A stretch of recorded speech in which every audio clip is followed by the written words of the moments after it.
अस्सलाम वालेकुम नाजरीन, आप देख रहे हैं INN चैनल। मैं हूं शेख अहमद अली। इस न्यूज़ बुलेटिन में आइए नज़र डालते हैं दिन भर की बड़ी खबरों पर।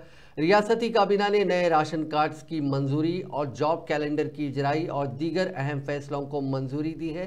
चीफ मिनिस्टर रेवंत रेड्डी की सदारत में आज काबीना का इजलास मुनक्किद हुआ। इस इजलास में कई एक फैसले लिए गए। इजलास के अख्तिताम के बाद मीडिया से बात करते हुए वज़ीर इत्तलात और ताल्लुकात आमा पोंगलेटी श्रीनिवास रेड्डी ने बताया कि काबीना में नए राशन कार्ड्स की इजराई को मंजूरी दे दी गई है। राशन कार्ड की इजराई के तरीक़ेकार को वज़ा करने के लिए काबीना ने एक सब कमेटी तश्कील देने का फैसला किया है। ये सब कमेटी वज़ीर सिविल सप्लाईज उत्तम कुमार रेड्डी की सदारत में तश्कील दी जाएगी। उन्होंने कहा कि राशन कार्ड्स और आरोग्यश्री कार्ड्स को अलहदा तौर पर जारी करने का फैसला किया गया। आरोग्यश्री कार्ड्स के हुसूल के लिए राशन कार्ड्स की ज़रूरत नहीं रहेगी। उन्होंने कहा कि राशन कार्ड्स के लिए जो सब कमेटी तश्कील दी गई है वो तफसीली जायजा लेते हुए गाइडलाइंस तैयार करेगी। कमेटी की सिफारिश पर सफ़ेद राशन कार्ड्स के लिए नई दरखास्तें तलब की जाएंगी। वज़ीर मौसूफ ने बताया कि इंतखाबी मंशूर में कांग्रेस पार्टी ने जो वादे किए थे उन वादों को पूरा करने के लिए कांग्रेस हुकूमत पूरी तरह संजीदा है। श्रीनिवास रेड्डी ने बताया कि ओलंपिक समेत दीगर बैनुल-अक़वामी खेलों में तेलंगाना का नाम रोशन करने वाले क्रिकेटर मोहम्मद सिराज, बॉक्सर निखत जरीन और शूटर ईशा सिंह को काबीना ने फीकस 600 गज इम्काना अराजी देने की मंजूरी दी है। इसी तरह ड्यूटी पर फौत होने वाले राजीव रतन के फर्जन को महकमे बल्दिया में मुलाजिमत देने का फैसला किया गया है। एक और ओहदेदार को मुलाजिमत देने का फैसला किया गया, माफ़ कीजिएगा, उनके फर्जन को भी ग्रुप 1 की मुलाजिमत देने का फैसला किया गया। काबीना ने केरला के वायनाड में शदीद बारिश और मिट्टी के तोदे गिरने से होने वाली अमवात पर अपने गहरे तासुब का इजहार करते हुए महलूकीन के विरसा से हमदर्दी का इजहार किया और हुकूमत की जानिब से मुमकिना ताउन का पेशकश किया है। ప్రధానంగా ఎన్నికల మేనిఫెస్టోలో ఏదైతే చెప్పిన దాంట్లో భాగంగా జాబ్ క్యాలెండర్ ప్రకటిస్తామని చెప్పాం। రేపు అసెంబ్లీ సాక్షిగా జాబ్ క్యాలెండర్ను ప్రకటించబోతున్నాం। ఆ వివరాలన్నీ అసెంబ్లీ సాక్షిగా యావత్ తెలంగాణ రాష్ట్రంలో ఉన్న నిరుద్యోగ తమ్ముళ్ళకి చెల్లెమ్మలకి తెలియచేయనున్నాం। రెండవది, గడిచిన 10 సంవత్సరాలలో ఆనాటి రాష్ట్ర ప్రభుత్వం ఏదైతే పేదవాడి కష్టాల్లో పాలు పంచుకునే దాంట్లో మాటలకే పరిమితం అయింది తప్ప చేతల్లో ఏమి చేసింది అనేది ప్రత్యేకంగా చెప్పనవసరం లేదు। ఈ కేబినెట్లో గతంలో ఏదైతే ఎన్నికల్లో మేము చెప్పిన దాంట్లో భాగంగా తెల్ల రేషన్ కార్డులతో పాటుగా ఆరోగ్యశ్రీ కోసం ఆరోగ్యశ్రీ కార్డుల్ని విడివిడిగా ఇవ్వాలి అనేది ఈ రాష్ట్ర ప్రభుత్వం కేబినెట్ నిర్ణయించింది।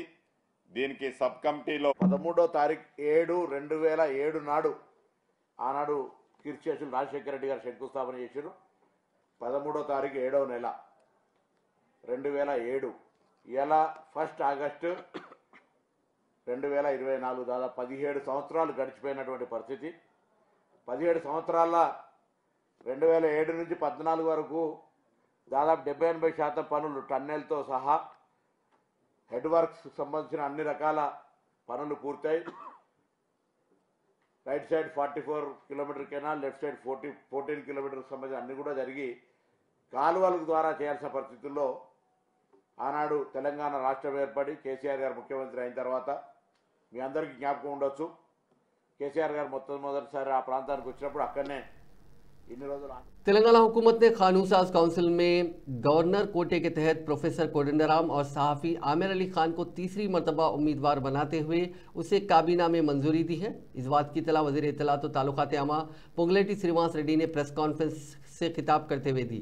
उन्होंने बताया कि चीफ मिनिस्टर रेवंत रेड्डी की सदारत में मुनक्किद होने वाले काबीना के इजलास में प्रोफेसर कोदंडराम और सहाफ़ी आमिर अली खान के नाम को गवर्नर कोटे के तहत मंजूरी दी है और उसे गवर्नर की नामजदगी के लिए रवाना किया गया है। वाज़ेह है कि चंद रोज कबल ही हुकूमत ने इन दोनों के नाम की गवर्नर कोटा के तहत सिफारिश की थी और गवर्नर ने हुकूमत की सिफारिश को मंजूरी देते हुए उन्हें काउंसिल के लिए नामजद किया था, लेकिन हाईकोर्ट ने उनकी नामजदगी को मुस्तरद कर दिया था।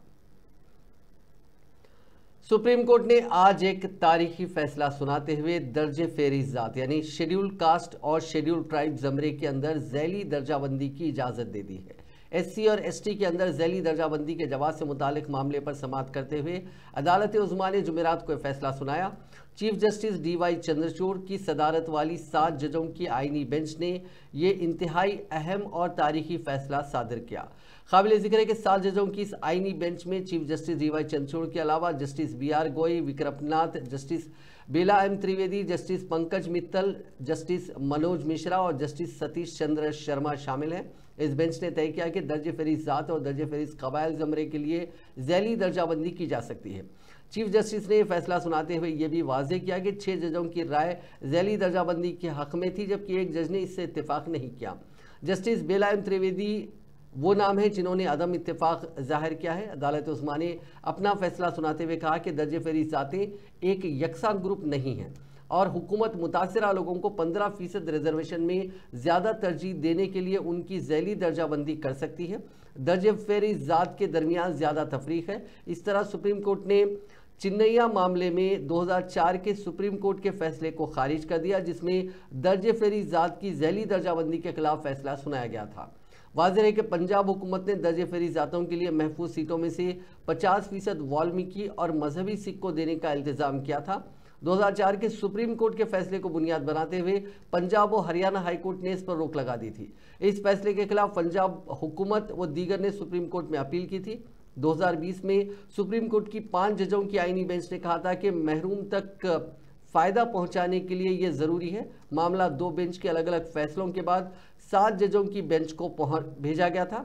इस फैसले का असर तेलंगाना पर भी बहुत ज़्यादा पड़ेगा। तेलंगाना के अलावा आंध्रा में, जहां पे शेड्यूल कास्ट 2 बड़े ज़मरों में डिवाइडेड है। सबसे तेलंगाना में सबसे ज़्यादा तादाद मादिगास की है, जबकि दूसरे नंबर पर माला आते हैं। इस पूरी ज़मराबंदी को लेकर 1994 में मादिगा रिजर्वेशन पोराटा समिति ने अपना एहतजाज शुरू किया था। अपनी इस तहरीक को वो लेकर चले थे। 30 साल तक लगातार ये तहरीक चलती रही। आज जब सुप्रीम कोर्ट का फैसला आया तो MRPS के बानी सदर कृष्णा मादिगा ने इस फैसले का खैर मकदम किया। MRPS ఉద్యమం 30 సంవత్సరాల నుంచి పోరాటం చేస్తున్నది వర్గీకరణ కోసం. ఈ విజయం కోసమే 30 ఏళ్ల తపనతో కూడిన పోరాటం జరిగింది. ఒక జాతికి జరిగిన అన్యాయాన్ని సరిదిద్దడం కోసం జరిగిన పోరాటంలో, జాతిని గెలిపించుకోవడం కోసం జరిగిన పోరాటంలో ఎంతోమంది MRPS నేతలు తమ ప్రాణాలను కోల్పోయారు. వారికి ఈనాటి విజయాన్ని అంకితమిస్తున్నాం. 30 ఏళ్ళుగా అలుపెరగని పోరాటం చేస్తూ వచ్చిన, కష్టాలు వచ్చినా, బాధలు వచ్చినా, దెబ్బలు తగిలినా, జైలు పాలైనా, నిందలు పడ్డా, ఎన్ని రకాలుగా అవాంతరాలు అడ్డంకులు ఎదురైనా మొక్కవోని దీక్షతో, అకటింత పట్టుదలతో 30 ఏళ్ళుగా ఉద్యమాన్ని ముందుకు నడిపించిన MRPS మాదిగ బిడ్డలందరికీ ఈ విజయాన్ని అంకితమిస్తున్నాం. అదే సమయంలో జాతి యావత్తు 30 ఏళ్ళు ఉద్యమం వైపే నిలబడ్డది. ఎన్నో కుట్రలు, ఉద్యమాన్ని దెబ్బతీసే కుట్రలు జరిగినాయి. एससी दर्जाबंदी पर सुप्रीम कोर्ट की दस्तूरी बेंच के फैसले पर वज़ीर आला रेवंत रेड्डी ने इजहार तशक्कुर किया। असेंबली में इस मौजू पर बयान देते हुए उन्होंने कहा कि रियासती हुकूमत की मेहनत एससी झैली जातों की दर्जाबंदी के लिए कामयाब रही। उन्होंने याद दिलाया कि इस मौजू पर तहरीक इल्तिवा पेश करने पर उनके अरकान असम्बली, कांग्रेस के अरकान असम्बली को मुअत्तल किया गया था। उन्होंने कहा कि गुज़िश्ता साल दिसंबर में नायब वज़ीर आला भट्टी विक्रमार्का और वज़ीर सेहत दामोदराज नरसिम्हा ने एडवोकेट जनरल को सुप्रीम कोर्ट भेजा था और दर्जाबंदी पर सुप्रीम कोर्ट के कानूनी माहिरीन के सामने दलाइल पेश किए थे। वज़ीर आला ने कहा कि सुप्रीम कोर्ट के फैसले के मुताबिक तेलंगाना हुकूमत ABCD दर्जाबंदी करने का फैसला करेगी। తమరి అధ్యక్షతన అత్యంత కీలకమైన ప్రకటన చేయాలని రాష్ట్ర ప్రభుత్వం భావిస్తున్నది. కొన్ని దశాబ్దాల నుంచి మాదిగ ఉపకులాలకు సంబంధించిన లక్షలాది మంది యువకులు ఎస్సీ రిజర్వేషన్లలో ఏబిసిడి వర్గీకరణ కోసం వాళ్ళు పోరాటాలు చేస్తున్నారు. 27 సంవత్సరాల నుంచి ఉమ్మడి రాష్ట్రంలో కానీ ప్రత్యేక తెలంగాణ రాష్ట్రంలో కానీ ఏబిసిడి వర్గీకరణ మీద మాదిగ ఉపకులాల యువకులు పోరాటాలు చేయడం జరిగింది. వారి పోరాటాల ఫలితం ఒకనాడు ఇదే శాసనసభలో मादिग तेलंगाना के वजीर सेहत दामोदर राज नरसिम्हा ने एससी दर्जाबंदी पर सुप्रीम कोर्ट के फैसले का खैर मकदम किया। उन्होंने कहा कि आज इंसाफ और हक की जीत हुई है। उन्होंने कहा कि उनकी हुकूमत एससी की तरक्की के लिए पुरज़्म है। वज़ीर आला रेवंत रेड्डी ने 6 MLAs को दिल्ली भेजकर एक वकील मुकर्रर किया और उनकी पहल काबिल सताइश है। 7 మంది సుప్రీం కోర్టు జడ్జితో కూడిన న్యాయస్థానం 6:1గా వర్గీకరణకు అనుకూలంగా జడ్జిమెంట్ ఇవ్వడము గత 30 సంవత్సరాల వర్గీకరణ పోరాటానికి న్యాయస్థానం గుర్తించడము సానుకూలంగా జడ్జిమెంట్ ఇవ్వడం। तेलंगाना के वजीर इंफॉर्मेशन टेक्नोलॉजी श्रीधर बाबू ने कहा कि जल्द ही जॉब कैलेंडर जारी किया जाएगा। असेंबली में young India skill university bill पेश करने के बाद श्रीधर बाबू ने कहा कि जॉब कैलेंडर के मुताबिक आने वाले दिनों में 2 लाख मुलाजिमतें फराहम की जाएंगी। उन्होंने कहा कि तमाम को सरकारी मुलाजिमतें देना मुमकिन नहीं है। उन्होंने जोर देते हुए कहा कि निजी शोबे में भी रोजगार फराहम किया जाएगा। श्रीधर बाबू ने कहा कि खाली ओहदों को पुर किया जाएगा और नौजवानों के स्किल गैप को पूरा किया जाएगा। उन्होंने बताया कि मुख्तलिफ महकमों में मुलाजिमतें फराहम की जाएंगी। सनतों को मतलूबा महारतें ग्रेजुएट्स में कम हैं। उन्होंने कहा कि महारतों की बेहतरी पर तालीमी माहिरीन वीसी और तुलबा के साथ तबादला ख्याल किया गया। स्किल यूनिवर्सिटी के जरिए इक़्तिसादी तरक्की में इजाफा होगा और नौजवानों को रोज़गार मिलेगा। वहीं वज़ीर आला रेवंत रेड्डी ने नौजवानों को आलमी सतह पर मुकाबले के लिए अपने तकनीकी महारतों को बढ़ाने की तरगीब दी। Youth India skill university bill पर गुफ्तगू के दौरान उन्होंने ऐलान किया कि तुलबा के लिए 17 कोर्सेज फराहम किए जाएंगे। उन्होंने कहा कि बहुत से लोग डिग्री होने के बावजूद पेशा वाराना महारत की कमी की वजह से मुलाजिमत हासिल करने में नाकाम है। स्किल यूनिवर्सिटी का मकसद एक कौमी मिसाल कायम करना है।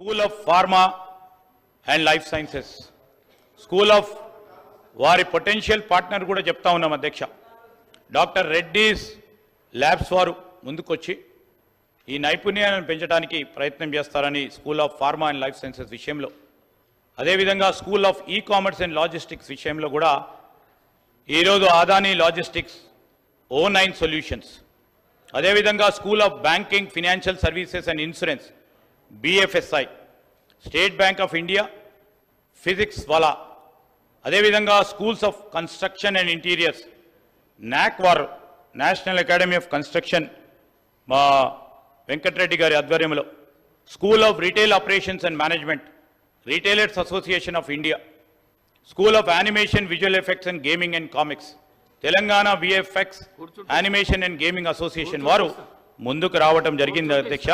అదే విధంగా 2024-25 ఈ యంగ్ ఇండియా స్కిల్స్ యూనివర్సిటీ తెలంగాణలో దాదాపుగా 17 కోర్సులను మేము ప్రవేశపెట్టాలని నిర్ణయం తీసుకున్నాం అధ్యక్ష। ఈ 17 కోర్సులు కూడా ఉద్యోగ ఉపాధి అవకాశాలు కల్పిస్తాయి। దీని నిర్వహణ కోసం PPP మోడల్ తీసుకొచ్చినాము। ఫీజులకు సంబంధించిన కూడా పూర్తి వివరాలు ఇచ్చినాము। అందులో కొన్ని అంశాలను తమ ద్వారా తెలంగాణ యువతకు నేను చెప్పదలుచుకున్నా అధ్యక్ష। ఇందులో మేము ప్రవేశపెట్టబోయే కోర్సులు హెల్త్ కేర్ ఒకటి, రెండోది ఫార్మాస్యూటికల్ అండ్ లైఫ్ సైన్సెస్, మూడవది artificial intelligence and information sciences, నాలుగవది టూరిజం అండ్ హాస్పిటాలిటీ, ఐదవది ఆటోమోటివ్ అండ్ ఎలక్ట్రిక్ వెహికల్స్, ఆరవది banking financial services and insurance अदे विधंगा एनिमेशन। वज़ीर आला रेवंत रेड्डी ने मुचरला में एक स्किल यूनिवर्सिटी के क़याम का ऐलान किया जिसका मकसद इलाके को न्यूयॉर्क तर्ज के शहर में तब्दील करना है। वजीर आला ने यूनिवर्सिटी की बुनियाद रखी जो 57 एकड़ पर तामीर की जाएगी। रेवंत रेड्डी ने जोर देते हुए कहा कि स्किल सेंटर में दाखिला लेने से मुलाजिमत की जमानत मिलेगी जो महारत की कमी की वजह से बेरोजगारी के मौजूदा मसले का हल है। उन्होंने इलाके में ज़मीन की कीमतों में इजाफे का क्रेडिट कांग्रेस दौरे हुकूमत में बनाई गई आउटर रिंग रोड को दिया। स्किल यूनिवर्सिटी के साथ साथ सेहत के मरकज़ और खेलों के मरकज़ समेत 4 बड़े मराकज़ कायम किए जाएंगे। वज़ीर आला ने किसानों की कुर्बानियों को खिराज तहसीन पेश किया और कहा कि लाखों तलबा के मुस्तकबिल की राह हमवार करने के लिए इलाकाई तरक्की की अहमियत पर जोर दिया। वज़ीर आला ने स्किल यूनिवर्सिटी के लिए अराजी फराहम करने वालों का शुक्रिया अदा किया। तेलंगाना कानून साज असेंबली में खातून अरकान के खिलाफ नामुनासिब रिमार्क्स करने का चीफ मिनिस्टर रेवंत रेड्डी पर इल्ज़ाम लगाते हुए अहम अपोजिशन BRS के अरकान बशमुल KT रामाराव और हरीश राव असेंबली के सामने धरना देते हुए गिरफ्तार हो गए। खबल अजीम BRS सरकार ने इस मसले पर चीफ मिनिस्टर रेवंत रेड्डी के चैम्बर के सामने धरना दिया, जिस पर मार्शल्स ने उन अरकान को असेंबली से बाहर कर दिया। ताहम उन अरकान ने असेंबली के मेन गेट के सामने बैठकर चीफ मिनिस्टर के खिलाफ नारे लगाए, जिस पर पुलिस ने उन्हें जबरदस्ती वहां से उठाकर गिरफ्तार कर लिया। आज सुबह में जैसे ही ऐवान की कार्रवाई शुरू हुई, BRS के अरकान सियाह बैचेस लगाकर ऐवान में दाखिल हुए और असेंबली की कार्रवाई में खलल डालने की कोशिश की। जैसे ही ऐवान की कार्रवाई का आगाज हुआ, स्पीकर प्रसाद कुमार ने स्किल यूनिवर्सिटी बिल पर बहस का आगाज किया। ताहम BRS अरकान KT रामाराव, हरीश राव और दीगर ने खातून अरकान पर रिमार्क्स के बारे में बात करने का मौका फराहम करने की ख्वाहिश की। स्पीकर ने कहा कि बिल पर बहस के बाद मौका दिया जाएगा, लेकिन BRS अरकान मुतमईन नहीं हुए और बार बार ऐवान के वसत में जाने लगे। स्किल यूनिवर्सिटी बिल पर बहस जारी रहने के दौरान उन अरकान ने ऐवान के वसत में पहुंचकर हुकूमत और चीफ मिनिस्टर के खिलाफ नारे लगाए। इस शोरगुल के दरमियान असेंबली की कार्रवाई जारी रही। इस दौरान मजलिस के फ्लोर लीडर अकबरुद्दीन अवैसी ने भी मुदाखलत करते हुए स्पीकर को मशवरा दिया कि वो BRS अरकान को माइक फराहम करते हुए इस मसले को ख़त्म करें।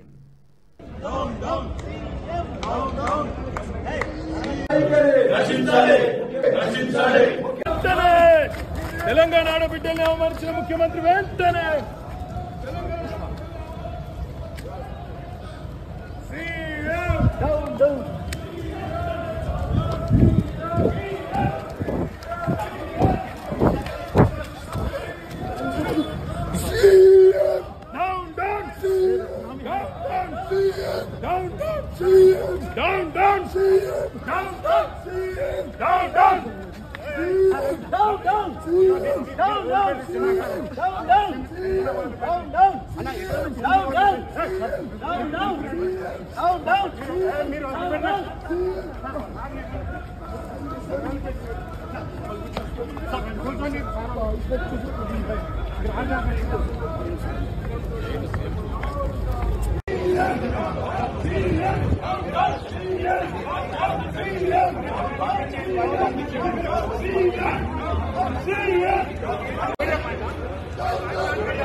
BRS के बागी रुकन असेंबली कृष्णा मोहन ने कांग्रेस में ही रहने का फैसला किया। रियासती असेंबली में हल्का गदवाल की नुमाइंदगी करने वाले कृष्णा मोहन ने मंगल को साबिक वजीर व BRS के कारगुजार सदर KT रामाराव से मुलाकात करते हुए BRS में वापसी का ऐलान किया था।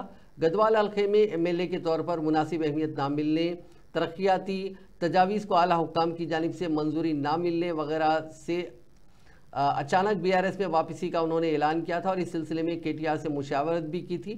चाशुंबे की रात कुत्ताकोटा मंडल के करीब एक ताजिर के फार्म हाउस में रियासती वजीर जूपल्ली कृष्णा राव देवर कदरा के MLA ने उनसे तवील बातचीत की, जिसके बाद कृष्णा मोहन रेड्डी कांग्रेस में ही बरकरार रहने पर राजी हो गए। जुमेरात की सुबह जूपल्ली कृष्णा राव ने कृष्णा मोहन रेड्डी से दोबारा बातचीत की। बाद तमाम एक ही गाड़ी में असेंबली इजलास में शिरकत के लिए हैदराबाद रवाना हो गए। सड़क हादसे के बाद सड़क पर पड़े बोतलों के टुकड़ों को पुलिस मुलाजिमीन ने साफ किया। ये वाकया तेलंगाना के यादाद्री भुवनगिर जिले के चोटुपल में पेश आया, जिसकी वीडियो सोशल मीडिया पर वायरल हो गई। तफसीलात के मुताबिक हैदराबाद विजयवाड़ा कौमी शाहरा पर 2 लारियों में तसादुम का वाकया पेश आया। तसादुम के नतीजे में एक लारी में रखी शराब की बोतलें टूटकर सड़क पर गिर गईं, जिसके नतीजे में ट्रैफिक में रुकावटों के सामना होने के पेश नज़र मुलाजिमीन पुलिस ने दरख्त की छोटी टहनियों के जरिए सड़क की सफाई की और इस रूट को ट्रैफिक के लिए बहाल किया। पुलिस के इस इक़दाम की मुख्तलिफ गोशों से सताइश की जा रही है।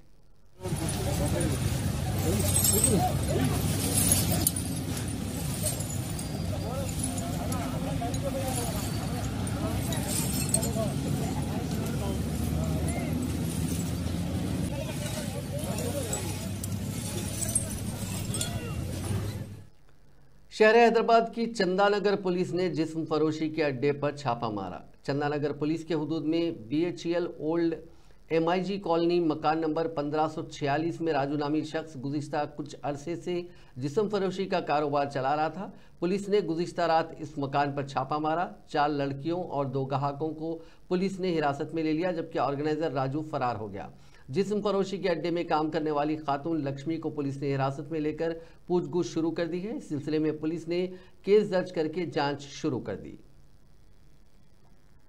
तेलंगाना के हनमकुंडा में जूनियर कॉलेज में इंटरमीडिएट MPC साल अव्वल की तालिबा ने खुदकुशी कर ली। इस तालिबा की शिनाख्त भवानी के तौर पर की गई, जिसने कॉलेज के हॉस्टल में फांसी लेकर खुदकुशी कर ली। मुलुक जिले के कमलापुर गांव से ताल्लुक रखने वाली इस तालिबा की लाश MG अस्पताल वरंगल के मुर्दा खाने में महफूज कर दी गई है। तालिबा के घर वालों और रिश्तेदारों के साथ साथ तुलबा तंजीमों के कायदीन ने कॉलेज इंतजामिया पर बरहमी का इजहार किया और कहा कि जब तालिबा की सेहत ठीक नहीं थी तो रिश्तेदारों को इत्तला क्यों नहीं दी गई। अपनी बेटी की मौत पर शुबहात का इजहार करते हुए वालिदैन ने एहतजाज किया। कॉलेज में फूलों के गमले और फर्नीचर को तोड़ा गया। तालिबा के रिश्तेदारों, तुलबा तंजीमों के लीडरों ने कॉलेज इंतजामिया के खिलाफ सख्त कार्रवाई का मुतालबा किया और तालिबा के घर वालों को इंसाफ दिलाने का मुतालबा किया। तेलंगाना के रच्चाकुंडा पुलिस कमिश्नर सुधीर बाबू की हिदायत पर यादाद्री जिला पुलिस ने साइकिल पर पेट्रोलिंग शुरू की। जिले के मुख्तलिफ पुलिस स्टेशनों के हुदूद में साइकिल पर पेट्रोलिंग की जा रही है। पेट्रोलिंग के दौरान मौजूआत के नौजवानों को मंशियात के बारे में बेदार किया जा रहा है। पुलिस मंशियात के नुकसानात की वजाहत कर रही है। साइकिल पर पुलिस की पेट्रोलिंग की तस्वीर सोशल मीडिया के मुख्तलिफ प्लेटफॉर्म्स पर तेजी के साथ वायरल हो गई। श्रीशैलम प्रोजेक्ट में बतदरीज बहाव में इजाफा हो रहा है, जिसकी वजह से उसके 10 दरवाजे खोलकर पानी निचले इलाकों में छोड़ा जा रहा है। स्पिलवे 1 के जरिए 3,17,940 क्यूजिक्स पानी छोड़ा जा रहा है। जुराला सुनकेसिला से 3,42,026 क्यूजिक सैलाब का पानी का बहाव दर्ज किया गया है। श्रीशैलम प्रोजेक्ट की मुकम्मल सतह 885 फीट है, जबकि मौजूदा सतह 844.5 फीट दर्ज की गई है। ज़्यादा से ज़्यादा पानी ज़ख़ीरा करने की गुंजाइश 215.860 TMC है, जबकि मौजूदा पानी का ज़ख़ीरा 212.9197 TMC दर्ज किया गया है। श्रीशैलम के दाएं बाएं बिजली के मराकज़ से 60,000 क्यूजिक्स पानी छोड़ा जा रहा है। कर्नाटक महाराष्ट्र में शदीद बारिश की वजह से एक मरतबा फिर दरियाए गोदावरी की सतह में इजाफा दर्ज किया जा रहा है। इस दरिया की सतह 41 फीट तक पहुंच गई है। भद्राचलम में दरियाए गोदावरी की सतह 43 फीट तक पहुंच गई है, जिसके नतीजे में हुक्काम ने फर्स्ट वार्निंग जारी की है। इसी तरह किन्नार सानी प्रोजेक्ट में पानी का बहाव 2000 क्यूजिक्स तक पहुंच गया है। इसकी मुकम्मल सतह 407 फीट है, जबकि मौजूदा सतह 403 फीट दर्ज की गई है। मुल्क के ज़्यादातर इलाकों में मानसून जमकर एक्टिव है। जम्मू के किश्तवाड़ में जुमेरात को बादल फटने से सैलाब आ गया। इससे पहले हिमाचल में देर रात 4 जगह बादल फटे। इससे रामपुर के समेच खड्ड में कई घर बह गए। वहां 2 लोगों की लाशें मिली हैं, जबकि 52 लोग लापता हैं। NDRF और SDRF रेस्क्यू में जुटी हैं। वहीं मलाना में पार्वती नदी में पानी बढ़ने के बाद पावर प्रोजेक्ट का डैम टूट गया है। कुल्लू और मंडी में भारी तबाही हुई है। उत्तराखंड में टिहरी गढ़वाल के घनसाली में भी चाशुम्बे की रात बादल फटे। वहां 2 लोगों की मौत हुई है, 1 शख्स जख्मी है। केदारनाथ में बादल फटने से यात्रा रूट पर 30 मीटर की सड़क मंदाकिनी नदी में समा गई। यात्रा रोक दी गई है और 200 से ज़्यादा लोग फंसे हैं। उधर राजस्थान के जयपुर में एक घर के बेसमेंट में डूबने से एक बच्चे समेत 3 लोगों की मौत हो गई है।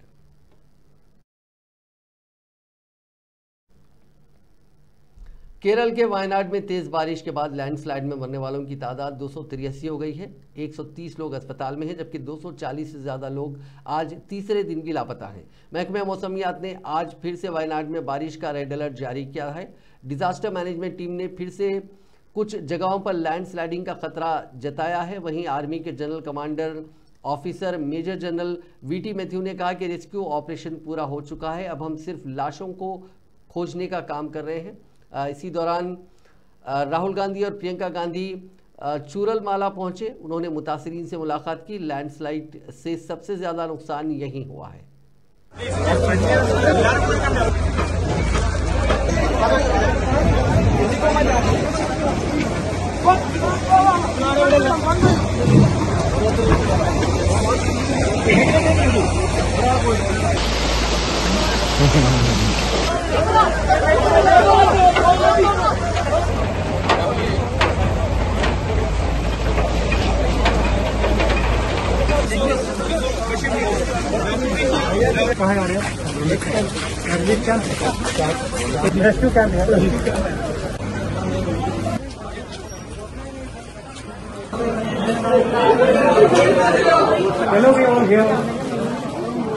मर गए, बच नहीं सकते, कोई चांस नहीं। कितने बच्चे थे उसमें 2 बच्चे, भाई का 2 बच्चे नहीं। दिल्ली में चाशुम्बे के रोज हुई मूसलाधार बारिश ने कई मकामात पर आबी जमाव का मसला पैदा कर दिया है। जगह जगह नदी जैसा नज़ारा देखने को मिल रहा है, लेकिन हैरान करने वाली बात यह है कि इस बारिश से नई पार्लियामेंट की इमारत को भी काफ़ी नुकसान पहुंचा और वो उसे पानी पानी कर दिया है। दरअसल नई पार्लियामेंट की छत से पानी टपकता हुआ देखा गया, जिसने सभी को हैरान कर दिया। नौ तामीर पार्लियामेंट हाउस की छत से टपकते हुए पानी की वीडियो कांग्रेस ने अपने एक्स हैंडल पर शेयर की है। मथुरा की शाही ईदगाह मस्जिद और श्री कृष्ण जन्मभूमि मामले में मुस्लिम फरीक को आज उस वक्त शदीद झटका लगा जब हिंदू फरीक के मुकदमात के जवाज पर सवाल उठाने वाली अर्जी इलाहाबाद हाई कोर्ट ने खारिज कर दी। अदालत ने शाही ईदगाह मस्जिद ट्रस्ट के ऑर्डर 7 रूल 11 की दरख्वास्त को खारिज कर दिया। जस्टिस मयंक कुमार जैन की सिंगल बेंच ने फैसला सुनाया और कहा कि हिंदू फरीक की अर्जी काबिल समात है। काबिल जिक्र है कि मुस्लिम फरीक की तरफ से अर्जी दाखिल कर हिंदू फरीक की अर्जी के जवाब पर सवाल उठाया गया था। इस मामले में हाई कोर्ट ने 6 जून को समात मुकम्मल कर ली थी और फिर फैसला महफूज कर लिया था।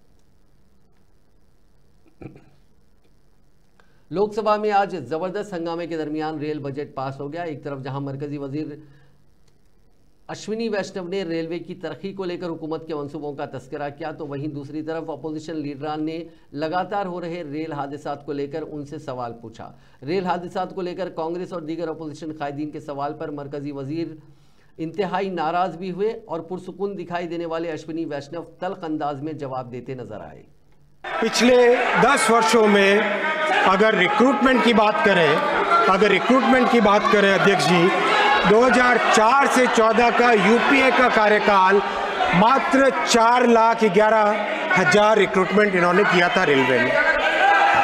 और माननीय अध्यक्ष जी 2014 से 2024 में एनडीए के 10 वर्षों में 5,02,000 रिक्रूटमेंट हुआ। माननीय अध्यक्ष जी, रिक्रूटमेंट करने का आप चैलेंज देखिए, इस पूरे काम का चैलेंज अगर आप देखेंगे माननीय अध्यक्ष जी,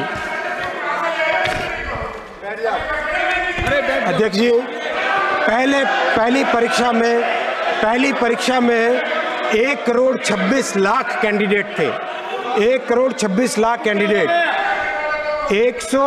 साबिक हिंदुस्तानी क्रिकेटर और टीम इंडिया के साबिक कोच अंशुमन गायकवाड़ का चाशुम्बे की देर रात इंतकाल हो गया। उनकी उम्र 71 बरस थी। वो कैंसर के मर्ज में मुब्तला थे, जिसका इलाज वो लंदन के किंग्स कॉलेज हॉस्पिटल में कराने के बाद पिछले महीने मुल्क वापस आए थे। साबिक क्रिकेटर व कोच के इंतकाल पर बीसीसीआई ने अपने गम का इजहार करते हुए उन्हें ताज़ियत पेश की है। काबिल ज़िक्र है कि हाल ही में बीसीसीआई ने कैंसर के इलाज के लिए अंशुमन को 1 करोड़ रुपए की इमदाद दी थी और साथ ही 1983 के आलमी कप फातेह टीम के साथी खिलाड़ियों ने भी उनकी माली मदद की थी।